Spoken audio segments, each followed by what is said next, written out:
Hello मित्रों। तो clocks के बारे में अभी तक हमने डिस्कशन किया है। पहले लेक्चर में क्लॉक्स के बेसिक्स के बारे में बताया मैंने आपको, उसके बाद मैंने एंगल्स ऑफ द क्लॉक के बारे में बताया। आज का डिस्कशन बहुत ही अहम डिस्कशन है, लेकिन आज का डिस्कशन शुरू करने से पहले हम एक बार अभी तक के डिस्कशन को रिवाइज कर लेते हैं।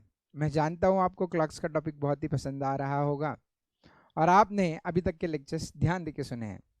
सो मित्रों, चलो आइए करते हैं एक बार रिविजन से शुरुआत। सबसे पहले हमने क्लॉक्स के बेसिक कॉन्सेप्ट्स के बारे में जब हमने डिस्कशन किया था तो मैंने आपको कंपोनेंट्स ऑफ द क्लॉक के बारे में बताया था। तो हम सब लोग जानते हैं कि क्लॉक पढ़ने के लिए ये 3 कंपोनेंट्स पता होने ज़रूरी है। सबसे पहले कंपोनेंट को हम फेस ऑफ द क्लॉक कहते हैं। दूसरा कंपोनेंट जो है वो है needles of the clock, that is hands of the clock. और तीसरा component the numbers which are aligned in the clock, यानी क्लॉक के अंदर जो नंबर्स है, ठीक है, वो इसका तीसरा कंपोनेंट बनता है। तो सबसे पहले हमने फेस ऑफ द क्लॉक के बारे में, पहला कंपोनेंट जो था हमारा फेस ऑफ द क्लॉक, उसके बारे में डिस्कशन किया था। अब इसको फेस ऑफ द क्लॉक कहो, डायल ऑफ द क्लॉक कहो, it is one and the same. इसके बारे में हमने चर्चा करते वक्त बताया था कि वैसे फेस तो अलग अलग होते हैं क्लॉक के, यानी क्लॉक का जो डायल होता है जिसको हम फेस कहते हैं, उसका शेप अलग अलग होता है, ठीक है, प्रैक्टिकली अलग अलग शेप्स होते हैं। लेकिन हमारे डिस्कशन के लिए हम सिर्फ सर्कुलर शेप के क्लॉक डिस्कस करने वाले हैं, ठीक है। सो हमारे सारे क्वेश्चंस में याद रखना है कि क्लॉक का फेज जो है वो that is circular. Clock is circular in shape. इसके वजह से ये जो सरकमफरेंस है क्लॉक का, the circumference of the clock which is measured in degrees comes to 360 degree, ठीक है। सर्कल का सरकमफरेंस आप जानते ही हो 360 डिग्रीज है, तो ये आपको याद रखना था। उसके बाद मित्रों हमने नेक्स्ट जो बेसिक कॉन्सेप्ट डिस्कस किया था वो था नीडल्स, यानी हैंड्स ऑफ द क्लॉक। तो जैसे हम सब लोग जानते हैं कि क्लॉक के बेसिकली 3 नीडल्स होती है, यानी 3 हैंड्स होते हैं। सबसे बड़ा और सबसे तेज भागने वाला जिसको हम कहते हैं सेकेंड्स हैंड। उसके बाद थोड़ा सा उससे धीमे भागने वाला जो नीडल है या हैंड है उसको हम कहते हैं आर हैंड।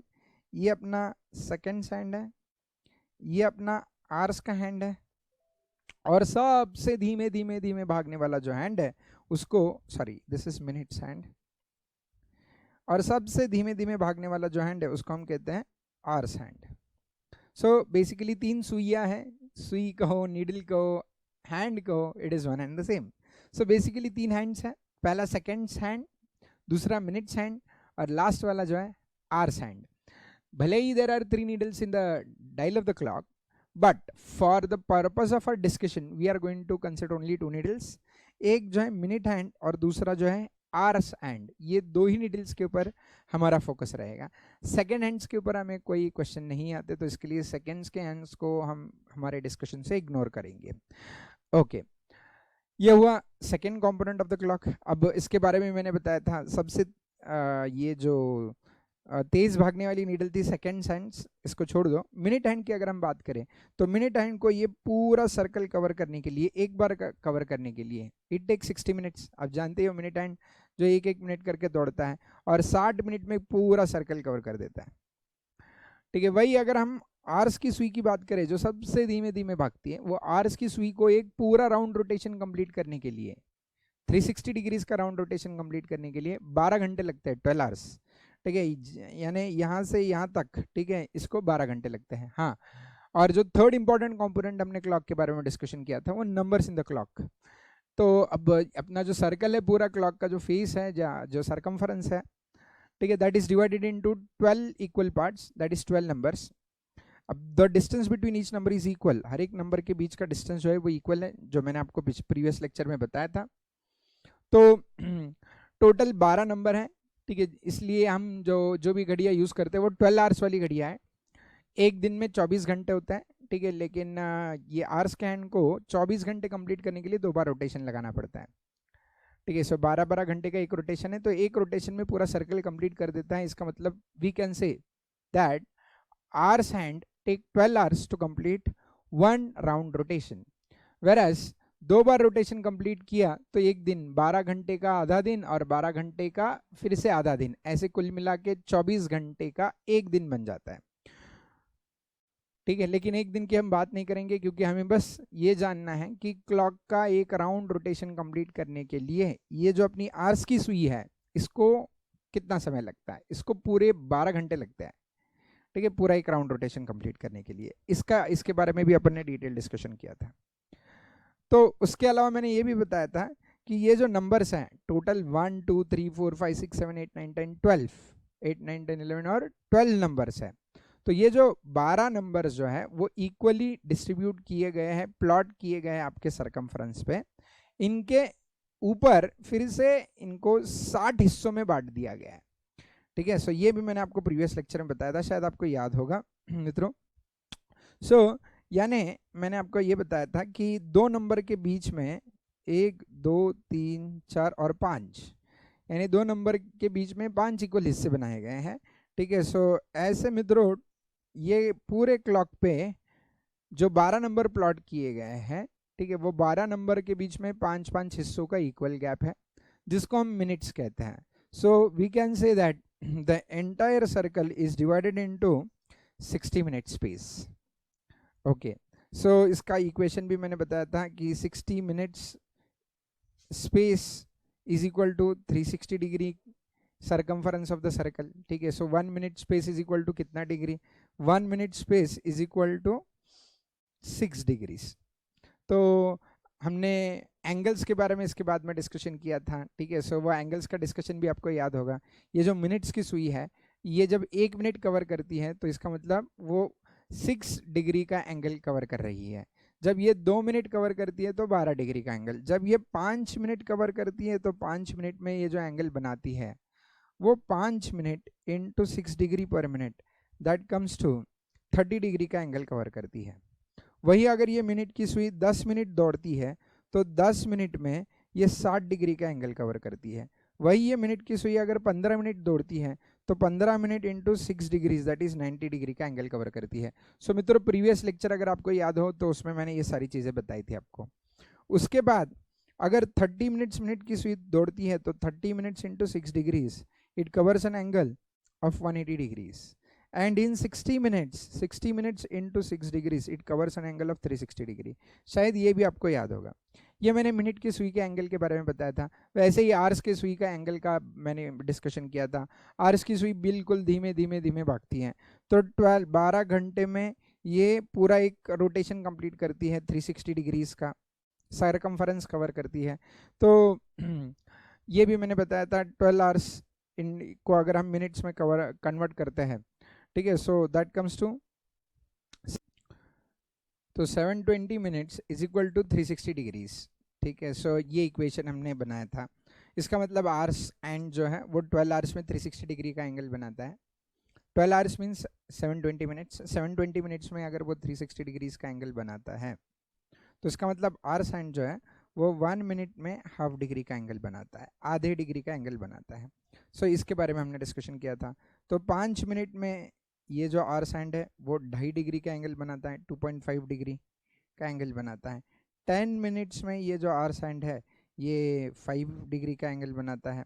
देन 30 मिनट्स में ये जो आर सैंड है ये 15 डिग्री का एंगल बनाता है, ठीक है। सो हमने ये डिस्कशन किया था, शायद याद है आपको।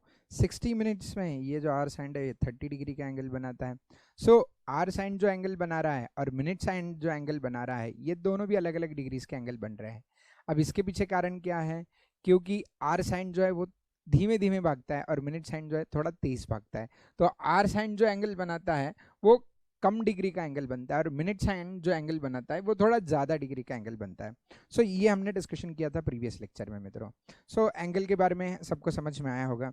अब मित्रों ये समझने के बाद यानी बेसिक्स और एंगल के बारे में बेसिक डिस्कशन करने के बाद हमें किस टाइप के क्वेश्चंस क्लॉक्स इस टॉपिक पे पूछे जाएंगे, पहले इसका मैं आपको समरी दूंगा और उसके बाद हम क्लॉक्स के बाकी कॉन्सेप्ट्स के बारे में डिस्कशन करेंगे, ठीक है। सो सबसे पहले एग्जांपल वगैरह सब बाद में डिस्कस करेंगे। सबसे पहले तो हम आपको ये बताएंगे कि हमारा जो चैप्टर है वो कितने हिस्सों में बटा है, यानी क्लॉक्स के ऊपर हमें किस टाइप के क्वेश्चन पूछे जा सकते हैं। क्योंकि बहुत सारे बच्चों को क्यूरियोसिटी आती है इतना सब पढ़ने के बाद, इतना सब समझने के बाद, now they want to solve question. Sir बताइए आप कैसे एमसीक्यूज पूछेंगे, किस टाइप के क्वेश्चंस पूछेंगे, तो सब बता दूंगा। लेकिन अभी जो मैं बताने जा रहा हूँ ये आपके इंस्टीट्यूट के मॉड्यूल में दिया नहीं है। अब जो बच्चे सेल्फ स्टडी करेंगे उनके लिए बहुत ही दुखद है कि they won't be able to understand this topic. ये टॉपिक डायरेक्ट अगर आप मॉड्यूल पढ़ने जाओगे तो मॉड्यूल से आपको नहीं समझ में आएगा। मैं ICSI को या जिन्होंने मॉड्यूल बनाया उनको बिल्कुल क्रिटिसाइज करने की मेरी कोई भी मंशा नहीं है, लेकिन अब 12th तक तो क्लॉक्स का कोई टॉपिक नहीं होता है हमारे सिलेबस में। तो बच्चों को अगर आप डायरेक्टली बताने जाओगे कि ये प्रॉब्लम है और इसका ऐसा सोल्यूशन निकलता है तो they won't be able to understand this. So थोड़ा सा समराइज करके देना चाहिए था कि किस यानी क्या टाइप, अलग अलग टाइप्स क्या है क्वेश्चंस की वगैरह, ऐसा समराइज करके देना चाहिए था, लेकिन वो मॉड्यूल में नहीं दिया है। तो जो लोग सेल्फ स्टडी के बारे में सोचते तो वो ऐसे केसेस में अटक जाते हैं।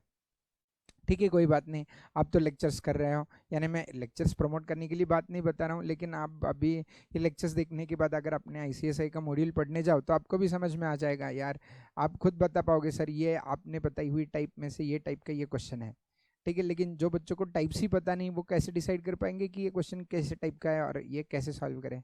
सो ये समस्या है मित्रों। ठीक है, so I hope institute will take care of this problem in the next editions that they will publish. Institute का जो भी एडिशंस आएगा उसमें उन लोग ख्याल रखेंगे कि थोड़ा सा बच्चों को समझ, छोटे छोटे बच्चे हमारे 12th स्टैंडर्ड से अभी अभी पास होके आए हुए बच्चे हैं, तो इनका ख्याल रख के कम से कम मॉड्यूल के ऊपर थोड़ा ज़्यादा मेहनत लें। बस यही हमारी रिक्वेस्ट है इंस्टीट्यूट से, लेकिन कोई बात नहीं, ठीक है, हम हैं आपके साथ तो हम आपको हेल्प करेंगे मित्रों। तो अब हमारे चैप्टर को हमने 3 हिस्सों में बांट दिया है, यानी क्लॉक्स के ऊपर as far as your syllabus is concerned 3 types of questions can be asked. ठीक है, यानी सबसे पहला टाइप जो है, ठीक है, जिसका अभी तक हमने डिस्कशन किया है, that is questions on angles between the clock hands, यानी जो क्लॉक के हैंड से इसके बीच में जो एंगल्स क्रिएट होते हैं, जैसे मैंने बताया अभी मिनट हैंड का एंगल कितने डिग्री का होता है, आवर्स हैंड का एंगल कितने डिग्री का होता है, इसके ऊपर आपको क्वेश्चंस आ सकते हैं। अब उसके लिए एक्चुअली फार्मूला भी है और आगे डिटेल डिस्कशन भी करना है इसका, अभी तक मेरा डिस्कशन नहीं हुआ है, तो वो डिस्कशन जब हम करेंगे तो फार्मूला भी बता देंगे आपको। फिलहाल इस फार्मूला को इग्नोर करो, कुछ आपको बहुत डिफिकल्ट लगेगा। Angle that is theta is equal to 11/2 into minutes minus 30 into hours, ऐसा कुछ कुछ फार्मूला दे के रखा है सर, क्या ये फार्मूला वगैरह, इग्नोर कर दो फार्मूला को अभी फिलहाल। फार्मूला की और हमारा कोई संबंध नहीं है, ऐसे समझो। तो पहला टाइप का क्वेश्चन जो है वो है एंगल्स के ऊपर। दूसरे टाइप का क्वेश्चन जो है टाइम कैलकुलेशन पे, यानी आपको ये दिया जाएगा कि ये पूछा जाएगा कि 7 और 8 के बीच में दोनों सुइयां एक दूसरे से कब मिलती है या एक दूसरे से कब ऑपोजिट होती है। इन शॉर्ट आपको कैलकुलेशन ऑफ टाइम, ऐसे आप समझ लो। अभी सेकंड टाइप के क्वेश्चन जो आते हैं वो टाइम के कैलकुलेशन पे है। ठीक है, कि कितने बजे सुइयों का मिलन होता है, कितने बजे सुइया बिछड़ती है वगैरह वगैरह, ऐसे अलग अलग टाइम के कैलकुलेशन के क्वेश्चन आएंगे। यहाँ पे एंगल नहीं ढूंढना है, यहाँ पे आपको समय ढूंढना है। अब उसका भी डिटेल डिस्कशन आगे होगा, जब मैं सेकंड टाइप बताऊंगा आपको तो उसके वक्त आपको ये डिटेल में समझ में आ जाएगा। तो पहले टाइप में हमें क्या सीखना है, एंगल का कैलकुलेशन कैसे किया जाता है, क्लॉक के हैंड्स के बीच में जो एंगल क्रिएट होते हैं उन एंगल का कैलकुलेशन कैसे किया जाता है। सेकेंड टाइप के क्वेश्चन जो होते हैं जिसमें हमें, ठीक है, किस समय पे कौन सी घड़ी कहाँ, कौन सा क्लॉक का हैंड कहाँ होगा, वो हमें ढूंढना है। इन शॉर्ट हमें टाइम कैलकुलेट करना है। ठीक है, जैसे अगर मैं आपको बोलूँ कि समझो आर्स का जो हैंड है वो 7 o'clock पे है, 7 पे है, आर्स का हैंड इज ऑन 7। समझो ये आर की सुई है, यहाँ ये आपकी घड़ी है, यहाँ पे समझो 6 बजते हैं और यहाँ पे समझो 7 बजते हैं। तो ये आर्स की सुई जो है वो 7 पे है और मिनट की सुई जो है वो 12 पे है। ये मिनट की सुई है, पकड़ लो, और ये आर्स की सुई है। तो अब समय कितना हुआ है तो आप आराम से बता पाओगे। अब 7 बज गए सर, तो क्या हम कह सकते हैं 7 बजे जो है वो आर्स की नीडल जो है वो 7 पे होगी और मिनट की नीडल जो है वो 12 पे होगी। बिल्कुल सही। ऐसे ही, यानी ये बहुत सिंपल क्वेश्चन मैंने एग्जांपल दिया आपको। इसके अलावा भी अलग अलग टाइप के क्वेश्चंस आपको पूछे जाएंगे, जैसे फॉर एग्जांपल किस समय पे ये दोनों सुइयां एक दूसरे से ऑपोजिट होगी, किस समय ये दोनों सुइयां 90 डिग्री का एंगल बनाएगी, कौन से समय ये दोनों सुइयां एक दूसरे को कोइंसाइड करेगी यानी ओवरलैप करेगी, एक दूसरे से मिलेगी। ठीक है, सो इस टाइप के क्वेश्चंस आपको पूछे जाएंगे।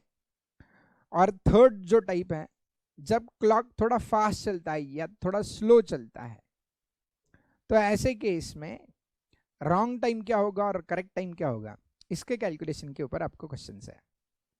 ठीक है, यानी घड़ी हमेशा समय पे नहीं चलती, कुछ लोगों की घड़ी तेज चलती है, कुछ लोगों की घड़ी धीमे धीमे चलती है। जैसे फॉर एग्जांपल कुछ लोग आलसी होते हैं जिनको सुबह उठने में दिक्कत आती है, तो वो अलार्म क्लॉक लगाते वक्त 10-15 मिनट्स घड़ी आगे लेके जाते हैं और अलार्म लगा के रखते हैं। सो जो लोग घड़ी अपनी थोड़ी 5-10 मिनट तेज रखते हैं या 5-10 मिनट धीमे रखते हैं, तो ऐसे लोगों की केस में कि इनके घड़ी के ऊपर सही समय क्या होगा और गलत समय क्या होगा, ये कैलकुलेट करने की जो है वो हमारी, तो ये हमारी थर्ड टाइप के क्वेश्चंस बनते हैं मित्रों। तो बेसिकली हमारे सिलेबस में बस ये 3 ही टाइप है, आराम से पढ़नी है हमें एक एक करके। तो पहला type angles between hands, second type जो है कैलकुलेशन ऑफ टाइम है, यानी कौन सी सुई कब कहाँ होगी उसके मुताबिक उसका टाइम कैलकुलेट करना है हमें। और थर्ड टाइप जो है when the clock is too fast और टू स्लो, तो ऐसे केस में what will be the correct time and what will be the wrong time. ठीक है, सो ऐसे 3 टाइप्स हमें पढ़नी है, बहुत ही आसान है, बहुत ही सिंपल है। सबसे पहले जो है एंगल्स ऑफ द क्लॉक, इसके बारे में हम डिस्कशन शुरू करेंगे। अब हाँ, हालांकि ये टाइप्स डिस्कस करने से पहले मैंने आपके लिए कुछ फार्मूलाज भी बना के लाए हैं। अब ये फार्मूलाज आपके मॉड्यूल में दिए नहीं है, ये फार्मूलाज मैंने आपको दिए हैं क्योंकि हमारे क्वेश्चन एमसीक्यू टाइप है, तो उसको सॉल्व करने के लिए हमारे पास समय तो ज़्यादा नहीं होगा। तो क्लॉक प्लॉट करेंगे हम एग्जामिनेशन में क्वेश्चन पूछने के बाद, और उसके बाद एंगल कैलकुलेट करेंगे, इसमें बहुत टाइम जाता है। उससे अच्छा अगर फार्मूला या शॉर्टकट से हम सॉल्व करते हैं तो तुरंत आंसर आ जाता है। तो पहले मैं आपको लॉन्ग कट भी बताऊंगा और उसके बाद मैं आपको शॉर्टकट भी बताऊंगा। सो भले ही ये सारी चीज़ें बहुत कॉम्प्लिकेटेड है, लेकिन मैंने उसको बहुत सिंप्लीफाई किया है, आपको बहुत आसान लगेगा। मॉड्यूल बिल्कुल पढ़ने की जरूरत नहीं पड़ेगी आपको, बस अपने लेक्चर्स देख लीजिएगा, that will more than enough. बहुत सिंप्लीफाइड, बहुत सिंपल लैंग्वेज में एक्सप्लेन किया है। सो आइए करते हैं शुरुआत पहले टाइप से। पहला टाइप जहाँ पे आपको सवाल पूछे जाएंगे एंगल के बारे में, कि मिनट हैंड और आवर्स हैंड के बीच में कितने डिग्री का एंगल बनता है। ठीक है, सो उसके बारे में क्वेश्चन पूछे जाएंगे। अब उसको सॉल्व कैसे करना है या क्या फॉर्मूला है इसके लिए, शॉर्टकट क्या है, सब बताऊंगा। एग्जाम्पल के साथ करेंगे शुरुआत हम। सबसे पहले टाइप के ऊपर हम एग्जाम्पल शुरू कर रहे हैं। टाइप 1 से हमने शुरुआत की है, याद रखिएगा। टाइप 1 जहां पे क्वेश्चंस पूछे जाते हैं एंगल्स पे, ठीक है, यानी कितना डिग्री का कोण बना है, कितना डिग्री का एंगल बना है, इसके ऊपर क्वेश्चन पूछे जाता है। तो पहला सवाल आपकी स्क्रीन पे ये रहा, when the time in the clock is 3 AM then the angle between the hands of the clock is, यानी अगर आपके घड़ी में समय दिखा रहा है 3 बजे का, अभी फिलहाल कितने बजे पता नहीं, लेकिन ये 3 AM कह रहा है। 3 AM यानी सुबह के 3। सुबह के 3 आपने शायद ही अपने लाइफ में कभी देखे होंगे, देखे तो बहुत अच्छी बात है। तो सुबह 3 बजे तो हम सोते ही रहते हैं, ठीक है। सो समझो सुबह के 3 बजे, वैसे AM और PM से हमें ज़्यादा फर्क नहीं पड़ता। तो समझो आपके लिए मैं बनाता हूँ ये घड़ी। अब मेरा जो है मित्रों ड्राइंग इतना अच्छा नहीं है, तो भले ही ये सर्कल नहीं है लेकिन आप इसको सर्कल समझ लो, ठीक है। सो ये इस पे हमें 3 बजाना है। अब 3 आप मिलके बजाएंगे अपन, ठीक है। शुरुआत करेंगे यहाँ से 12, ठीक है, देन 1 2 यहाँ पे 3 बजते हैं, देन 4 5 यहाँ पे बजते हैं 6 बराबर, उसके बाद 7 8 यहाँ पे बजते हैं 9 10 11 और यहाँ पे बजते हैं 12, ठीक है। अब 3 AM टाइम है, 3 बज गए एग्जैक्टली 3, न 5 मिनट आगे न 5 मिनट पीछे, 10-15 मिनट कुछ नहीं है, एग्जैक्टली 3 बजे। 3 बजे यानी आर साइन कहाँ होगा, आर की सुई जो है ये छोटी वाली सुई 3 पे होगी, और मिनट वाली सुई जो है वो जो होगी वो यहाँ पे 12 पे होगी। तो अब पूछा आपको when the time in the clock is 3 AM then the angle between the hands of the clock is. अब ये हैंड्स जो है यानी ये दो हैंड्स जो है इनके बीच में जो एंगल क्रिएट हुआ है वो कितने डिग्री का एंगल क्रिएट हुआ है, ये आपको पूछा गया। हाँ, इस टाइप के क्वेश्चन आपको पूछे जाएंगे। अब इस टाइप के क्वेश्चन को आंसर देने के लिए बेसिक को याद करना है, ठीक है। सो मित्रों वैसे तो देख के ही आपको लग रहा है कि ये जो है राइट एंगल बन रहा है। राइट एंगल कुछ ऐसे टाइप का होता है जिसका डिग्री कितना होता है वो आप जानते हो, लेकिन मैं नहीं बताऊंगा आपको अभी, फिलहाल हम कैलकुलेट करेंगे। तो हमने ये डिस्कस किया था कि ये जो सरकमफरेंस ऑफ द क्लॉक है, जिसको डायल ऑफ द क्लॉक हम कहते हैं, सर्कुलर शेप का होने की वजह से, ठीक है, इसका टोटल जो सरकमफरेंस है वो 360 डिग्रीज का है। यह मैंने आपको बताया था। Now this 360 degrees is divided in 60 equal minutes, ये भी बताया था। तो मैंने आपको ये भी बताई कि 1 मिनट में जो एंगल क्रिएट होता है वो 1 मिनट में 6 डिग्रीज का एंगल क्रिएट होता है। 1 मिनट में 6 डिग्री का एंगल क्रिएट होता है मित्रों। 1 मिनट में कितने डिग्री का एंगल क्रिएट होता है? 6 मिनट का एंगल क्रिएट होता है। सो 5 मिनट में कितने डिग्री का एंगल क्रिएट होता है ये भी मैंने बताया था। 5 मिनट में 6 डिग्री इंटू 5, 30 डिग्रीज का एंगल क्रिएट होता है। ठीक है, सो 10 मिनट में जो एंगल क्रिएट होता है वो 6 डिग्रीज इंटू 10 मिनट 60 डिग्री का एंगल क्रिएट होता है। और 15 मिनट में जो है मित्रों 6 degree into 15 minute that is 90 degree का एंगल क्रिएट होता है। ऐसे 60 मिनट का वगैरह मैंने बताया था। अब मित्रों आराम से समझ लो, ये भी मैंने बताया था 2 नंबर के बीच में 5 मिनट का गैप होता है, यानी this is divided into 5 equal हिस्से। ठीक है, सो यहाँ पे 5 मिनट, यहाँ पे 5 मिनट का डिफरेंस होता है और यहाँ पे 5 मिनट का डिफरेंस होता है। ठीक है, सो हर एक नंबर के बीच में 5 मिनट का डिफरेंस होता है। हर 2 नंबर के बीच में 5 मिनट का डिफरेंस होता है, ये भी हम डिस्कस कर चुके हैं। तो मित्रों अगर हम बात करें 12 से लेके 3 के बीच में, 12 से लेके 3 के बीच में कितने मिनट्स का डिस्टेंस है, कितने मिनट्स का, कितने मिनट से इक्वल मिनट्स में डिवाइड हुआ है ये स्पेस? 15 मिनट्स में डिवाइड हुआ है। तो 15 मिनट्स में जो एंगल क्रिएट होता है वो कितने डिग्री का एंगल क्रिएट होता है? 90 डिग्रीज का। तो अगर आपको ये क्वेश्चन पूछा है कि when the time in the clock is 3 AM then the angle between the hands of the clock, तो ये जो हैंड्स ऑफ द क्लॉक है इनके बीच में जो एंगल क्रिएट हुआ है वो कितने डिग्रीज का क्रिएट हुआ है? तो ये हम बोल सकते हैं 90 डिग्रीज का एंगल क्रिएट हुआ है। अब ये तो बहुत सिंपल था। क्यों सिंपल था? क्योंकि यहाँ पे हम जानते थे कि आवर्स की सुई जो है वो 12 पे है और मिनट की सुई जो है 3 पे है। तो इसके बीच में हम एग्जैक्टली एंगल कितने का हमने देखा कि 15 मिनट स्पेस है। 15 minute space is equal to 1 minute space is equal to 6 degrees. तो 15 minute space will be equal to 90 degrees. तो इनके बीच में जो एंगल क्रिएट होगा वो 90 डिग्रीज का क्रिएट होगा। ये तो हमने बहुत ईजी से आसानी से कैलकुलेट किया। लेकिन एग्जामिनेशन में हमें ऐसे क्वेश्चन नहीं पूछेंगे, हमें पूछेंगे कि अगर आपके घड़ी में 3:15 हो चुके हैं या 3:40 हो चुके हैं, 3:40, यानी देखो कैसे ढूंढना पड़ेगा हमें। ये 12, 6, 3, 9, 3:40 यानी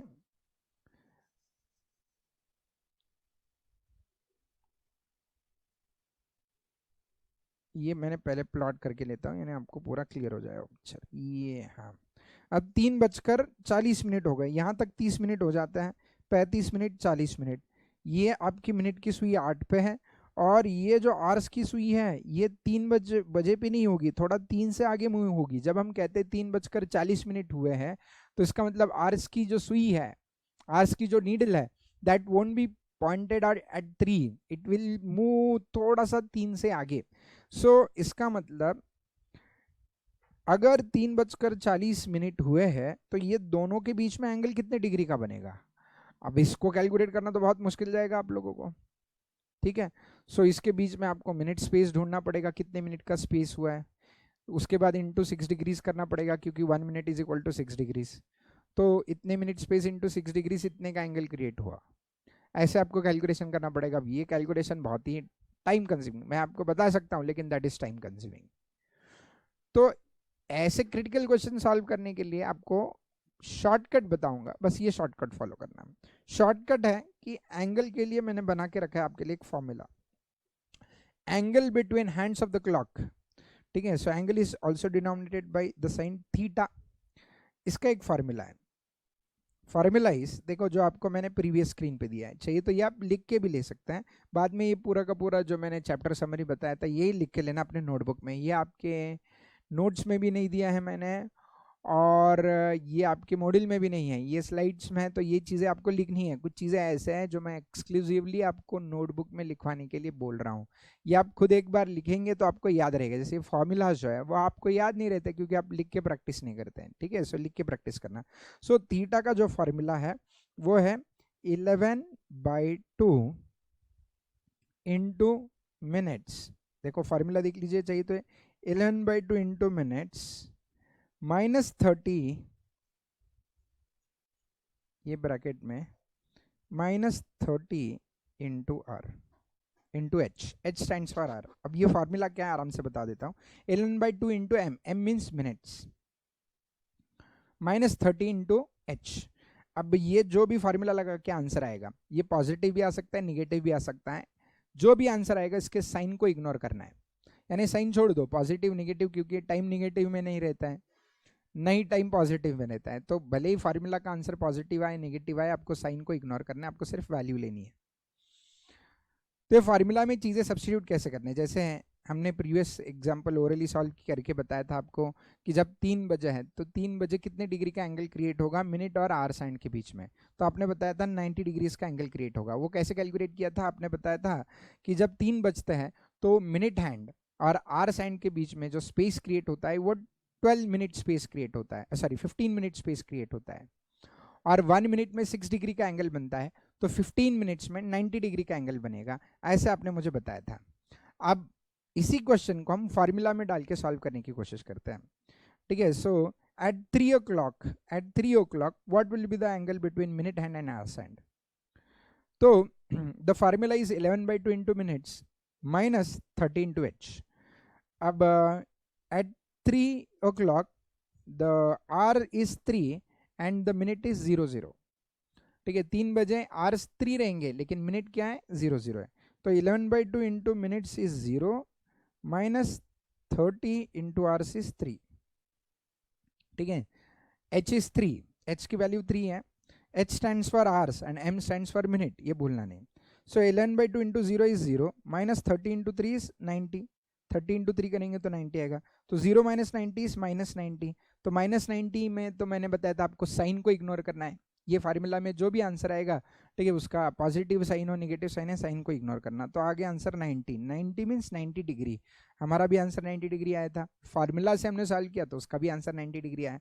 तो इतनी सारी माथापच्ची करने के बदले डायरेक्टली फार्मूला अप्लाई कीजिए, फार्मूला अप्लाई कीजिए, आंसर निकाल दीजिए।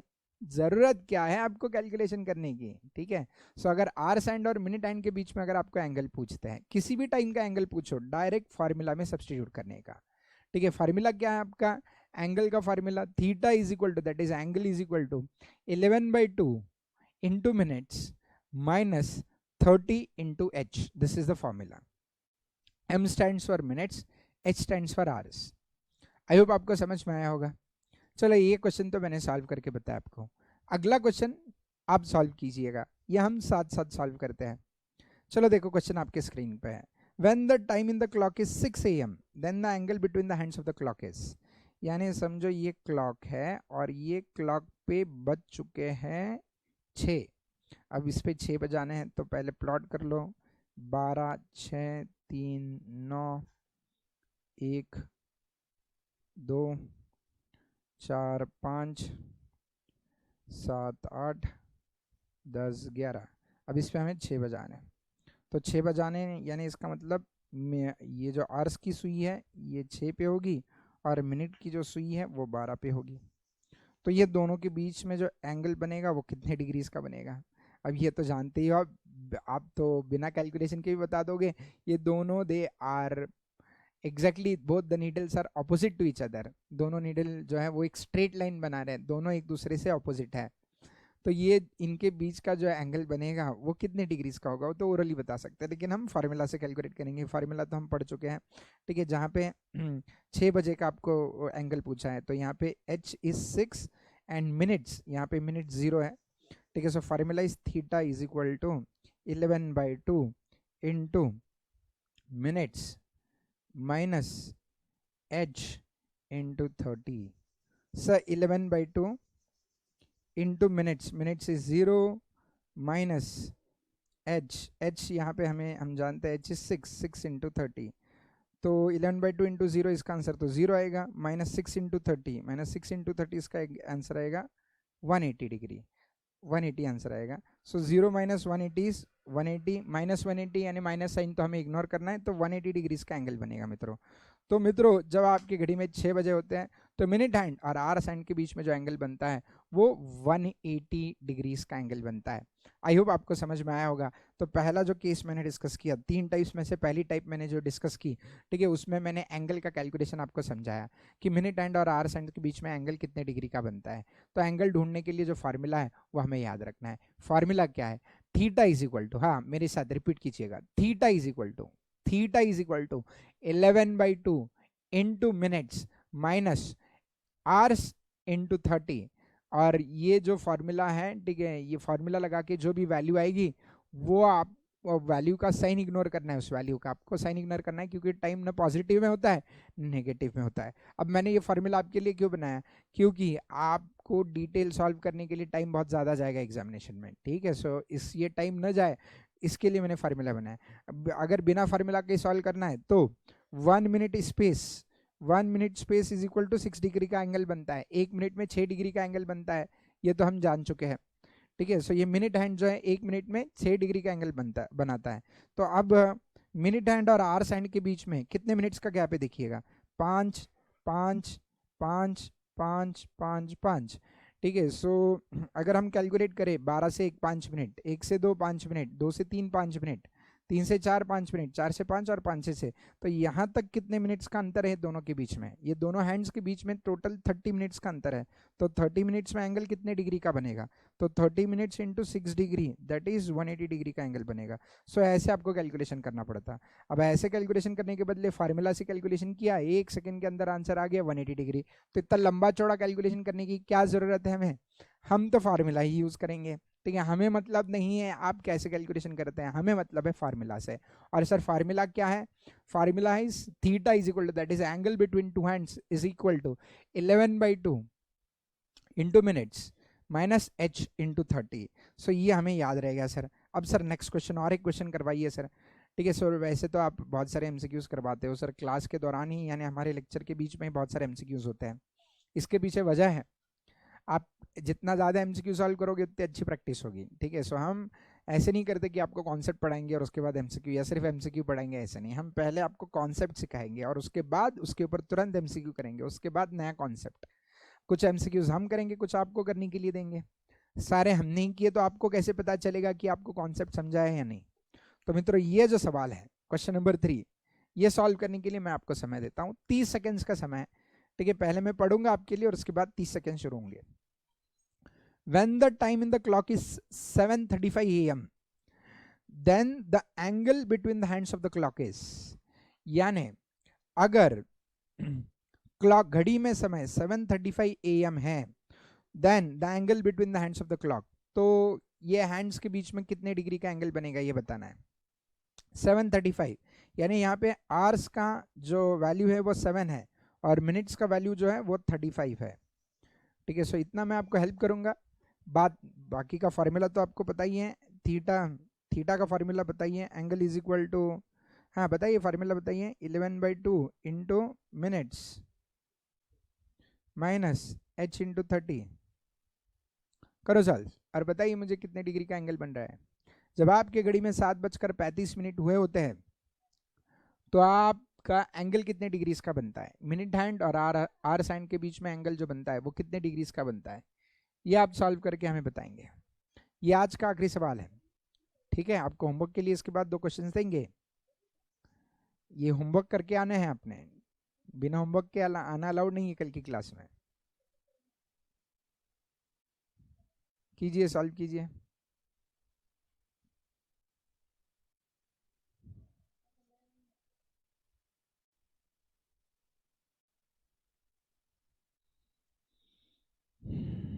आराम से सॉल्व कीजिए, टेक योर टाइम, कोई जल्दबाजी नहीं है अपने को। आपको एंगल निकालना है मिनट के सुई के बीच में और आवर्स के सुई के बीच में। चलो सॉल्व कर देते हैं मित्रों। सो 11/2 इंटू मिनट्स हैं 35 माइनस h और 7 इंटू 30। सो मित्रों ये सॉल्व करने के लिए आप कैलकुलेटर की मदद ले सकते हो, ठीक है। एग्जामिनेशन में आपको कैलकुलेटर का इस्तेमाल अलाउड है, ठीक है। सो बहुत बच्चे ये क्वेश्चन पूछते हैं सर इसमें तो कैलकुलेशंस इन्वॉल्व हैं, तो कैलकुलेशन में हम कैलकुलेटर की मदद ले सकते हैं या नहीं ले सकते? बिल्कुल ले सकते हो कैलकुलेटर की मदद। तो 11/2 इंटू 35, सो 11 इंटू 35 कीजिए आपके कैलकुलेटर पे। 11 इंटू 35 की वैल्यू जो आएगी 385 आएगी, डिवाइडेड बाई 2, तो पहले इक्वेशन की वैल्यू आती है 192.5 माइनस माइनस क्या है 7 इंटू 30, 7 इंटू 30 आता ही होगा, शायद नहीं आता होगा तो कैलकुलेटर पे कीजिए। 7 इंटू 30 आता है 210, तो 192.5 माइनस 210, तो यहाँ पे जो एंगल बन रहा है मित्रों वो बन रहा है 17.5 डिग्रीज का, 17.5 डिग्रीज का एंगल बन रहा है। ठीक है। सो ये हमारे फार्मूला से आ गया। और डिटेल सॉल्व करना है तो बहुत टाइम जाएगा ऐसे वाले क्वेश्चन में, क्योंकि यहाँ पे एग्जैक्टली ना 7 बजे है ना यहाँ एग्जैक्टली 6 बजे है। तो एग्जैक्ट अगर आपका टाइमिंग है तो वो हमारी वाली पहली वाली मेथड से सॉल्व करना बहुत आसान है, लेकिन जब कुछ आवर्स होके कुछ मिनट्स हुए तो ऐसे केस में एंगल कैलकुलेट करना थोड़ा मुश्किल जाएगा आपको। इसके लिए आप फार्मूला का ही इस्तेमाल करना है। अब इसमें और एक शॉर्टकट है वो शॉर्टकट भी मैं आपको बता देता हूँ। चलो अब ये शॉर्ट यानी ये तो फार्मूला वाला ये तो सबसे बेहतरीन शॉर्टकट है। This is applicable in all cases, सारी केसेस में ये फार्मूला अप्लाई करके ही आप एग्जामिनेशन में आंसर निकालेंगे। लेकिन इसके अलावा विदाउट फार्मूला भी और एक शॉर्टकट है, लेकिन ये शॉर्टकट हर एक केस में एप्लीकेबल नहीं होती है, पहले ये बता दे। तो इसके लिए ये शॉर्टकट बस सिर्फ इंफॉर्मेशन के लिए याद रखना है, यानी सर कुछ एडिशनल बता रहे हैं आउट ऑफ द बॉक्स जाके, ठीक है, करके आपको याद रखना है। मित्रों अब यहाँ पे जब आवर्स और मिनट को अगर हम देखते हैं तो यहाँ पे 7:35 हुए हैं, तो अगर इसके बीच में अगर हम रेशो निकालते हैं ना, समझो 7:35 का रेशो निकालते हैं, ठीक है, आवर्स और मिनट के बीच में अगर जो रेशो है वो रेशो अगर हम निकालते हैं, वो रेशो कितना आएगा 1:5 ये रेशो आएगा। ये कैसे, ये आपको बताइए। 7 को हमने 7 से डिवाइड किया और इसको भी हमने 7 से डिवाइड किया, यानी इसको रिड्यूस किया। ये जो टाइम है ना इसको हमने रिड्यूस किया, दोनों को 7 से डिवाइड किया, तो 7 डिवाइड बाई 7 1 आएगा और 35 डिवाइडेड बाई 7 5 आएगा। तो ये टाइम और मिनट्स के बीच में जब रेशो 1:5 के रेशो में है तो ही ये फार्मूला एप्लीकेबल होगा। याद रखना, आवर्स और मिनट के बीच में जो रेशो बन रहा है वो 1:5 का रेशो बन रहा है। जैसे 5:25 हुए हैं, तो 5:25 में आवर्स और मिनट के बीच में रेशो कितना बन रहा है 1:5 का रेशो बन रहा है। जब घड़ी में 6:30 हुए होंगे तो रेशो कितने का बनेगा 1:5 का। तो ऐसे केसेस में जहां पे आवर्स और मिनट के बीच में रेशो 1:5 है, तो ऐसे केस में ये शॉर्टकट एप्लीकेबल है। ये शॉर्टकट कहता है ऐसे केस में मिनट और आवर एंड के बीच में जो एंगल बनेगा वो एंगल का फार्मूला एक छोटा सा फार्मूला है, मिनट्स डिवाइडेड बाय 2, बस दैट्स इट। ये बड़ा वाला फार्मूला यूज करने की जरूरत नहीं है आपको, ये शॉर्टकट आप यूज कर सकते हो। एंगल का फार्मूला क्या बनता है मिनट बाई 2, मिनट बाई 2 यानी जैसे 7:35 में मिनट्स कितने हैं यहाँ पे 35, डिवाइड बाई 2 करो बस इसको, 35 डिवाइड बाई 2 करोगे तो एंगल कितने का आएगा 35 डिवाइड बाई 2 कैलकुलेटर पे करके देखो आपको 17.5 आंसर आएगा। ठीक है, वही तो हमारा आंसर आया था 17.5 डिग्री का एंगल। तो ये शॉर्टकट आपको डायरेक्टली आंसर देता है, लेकिन ये आंसर आपको तब देता है जब आवर्स एंड और मिनट एंड के बीच में जो रेशो है वो 1:5 का रेशो है। नहीं तो अगर 1:5 छोड़ के बाकी कोई रेशो होगा तो ये शॉर्टकट कुछ काम का नहीं। ये शॉर्टकट में आपका एंगल का फार्मूला बनता है theta is equal to minute divided by 2। तो ये एक एडिशनल इन्फॉर्मेशन मैंने आपको दे दिया। ठीक है, यानी एग्जामिनेशन में देख लीजिएगा, अगर आपको ऐसा समय दिया है जहाँ पे आपके आवर्स एंड और मिनट एंड के बीच में जो रेशो बन रहा है वो 1:5 का बन रहा है, तो ऐसे केस में ये अपना पूरा वाला फार्मूला यूज ही मत करो। ऐसे केस में डायरेक्टली मिनट डिवाइड बाई 2 कर देना, जैसे 35 डिवाइड बाई 2 किया 17.5 डिग्री का एंगल बन गया, आंसर आ गया, बात खत्म। With in 2 seconds you will get the answer. लेकिन मैंने ये भी बताया आपको याद रखना है कि ये जो शॉर्टकट है ये तभी अप्लाई करना जब रेशो 1:5 का बनता है। ओके चलो, सो आज के लिए इतना ही, डिस्कशन काफ़ी है। मैं आपको होमवर्क के लिए कुछ क्वेश्चंस दे रहा हूँ, ठीक है, वो क्वेश्चंस नोट कर लीजिए आप, ये आपने सॉल्व करने हैं। कल के लेक्चर में हम ये होमवर्क के आंसर्स, क्वेश्चंस के आंसर्स डिस्कस करेंगे। तो सब लोग नोटबुक निकालिएगा और नोटबुक में होमवर्क नोट करना शुरू कर दीजिएगा, ठीक है। So I will dictate the question मैं आपको डिक्टेट करूंगा, लिख के लीजिए, सॉल्व भी कीजिएगा। 5 क्वेश्चन डिक्टेट कर रहा हूँ होमवर्क के लिए। तो फर्स्ट क्वेश्चन ये रहा, note it. when the time in the clock is 6:37 p.m., then the angle between the hands of clock, when the time in the clock is 6:37 p.m., 6:37 हुए होंगे, then the angle between the hands of the clock is 6:37 को कितने degree का angle create होगा ये बताना है। दूसरा, ठीक है, अब दूसरे में सिर्फ टाइम नोट किया तो भी चलेगा, क्वेश्चन तो सेम ही है। एंगल बताना है, जब समय जो है 1:50 1:50 AM का जब समय है तो एंगल कितने डिग्री का होगा। उसके बाद थर्ड क्वेश्चन जो है, जब आपकी घड़ी में समय 2:45 है तो एंगल कितने डिग्री का बनेगा, ठीक है। देन फोर्थ क्वेश्चन आपके प्रैक्टिस के लिए, पहला 6:37, पहला क्वेश्चन था 6:37, दूसरा 1:50 AM, तीसरा 2:45 AM। फोर्थ क्वेश्चन जो है वो है 4:30 AM, 4:30 बजे, और आखिरी जो है वो है 7:40 पे, 7:40 PM, ठीक है। ये 4 टाइमिंग्स में आपको मिनट हैंड और आवर्स हैंड्स के एंगल ढूंढ के लाने हैं मित्रों। तो मित्रों, आज के लेक्चर में हमने क्या क्या पढ़ा एक बार समराइज कर लेते हैं। आज के लेक्चर में मैंने आपको पहला केस पढ़ा है, क्लॉक के टॉपिक में हमें 3 कॉन्सेप्ट्स पढ़नी है। पहला तो हमें कैलकुलेशन ऑफ एंगल पढ़ना है, दूसरा कैलकुलेशन ऑफ टाइम, एंड तीसरा केस जो हमें पढ़ना था वो था when the clock is too fast and too slow, what is the time. So ऐसे 3 केसेस पढ़नी है, उसमें से पहली केस हम पढ़ चुके हैं, the angle that is created by the hands of the clock. The formula that I have given you is theta, that is angle is equal to 11/2 into minutes minus 30 into hours. I hope ये आपको समझ में आया होगा, ठीक है। सो ये homework question करके आने, 5 क्वेश्चन दिए, ज़्यादा नहीं है। सो होमवर्क नहीं करेंगे तो फाइन लगाऊंगा मैं आपको, ठीक है। जो लाइव के बच्चे हैं उनसे तो फाइन ले पाऊंगा, लेकिन जो वीडियो लेक्चर्स देखने वाले बच्चे हैं वो खुद को ही पेनल्टी दे दीजिएगा। अगर आप सही करते हो तो 2 कैडबरी खा लीजिएगा, अगर गलत करते हो तो 1 महीने तक कोई कैडबरी, कोई आइसक्रीम नहीं खानी है, ठीक है। सो 5 क्वेश्चन है, 5 क्वेश्चन सही सही सॉल्व करना। मुझे पता है आप सब लोगों को कॉन्सेप्ट बहुत अच्छे से समझ में आया है। Thank you very much.